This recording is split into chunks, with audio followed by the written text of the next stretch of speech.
Wayanad DCC treasurer NM വിജയന്റെ ആത്മഹത്യയുമായി ബന്ധപ്പെട്ട് KPCC president K സുധാകരന്റെ മൊഴിയെടുക്കും. NM വിജയൻ കത്തെഴുതിയത് സുധാകരനാണെന്നത് കണക്കിലെടുത്താണ് മൊഴിയെടുക്കുന്നത്.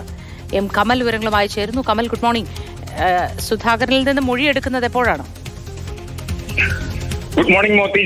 മൊഴിയെടുക്കുന്ന തീയതി സംബന്ധിച്ച ഒരു തീരുമാനമായിട്ടില്ല. അതായത് ഈ NM വിജയന്റെ കത്ത്, ഈ ആത്മഹത്യക്ക് മുൻപ് NM വിജയൻ കത്ത് എഴുതിയത് K സുധാകരനാണ്, KPCC പ്രസിഡന്റ് എന്ന നിലയിൽ.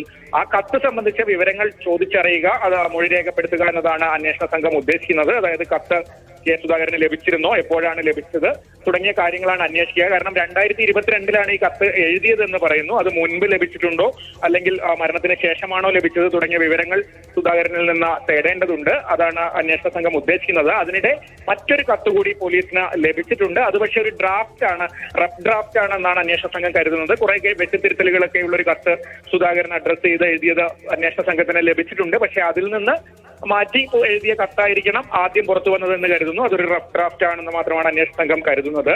കേസിലെ മറ്റൊരു പ്രതിയായ KK ഗോപിനാഥിന്റെ വീട്ടിൽ പോലീസ് കഴിഞ്ഞ ദിവസം പരിശോധന നടത്തിയിരുന്നു. അവിടെ നിന്ന് ചില രേഖകൾ കണ്ടെടുത്തതായും സൂചനയുണ്ട്. എന്തായാലും മുൻകൂർ ജാമ്യം ലഭിച്ചെങ്കിലും അന്വേഷണ സംഘം നടപടികളുമായി മുന്നോട്ട് പോവുകയാണ്.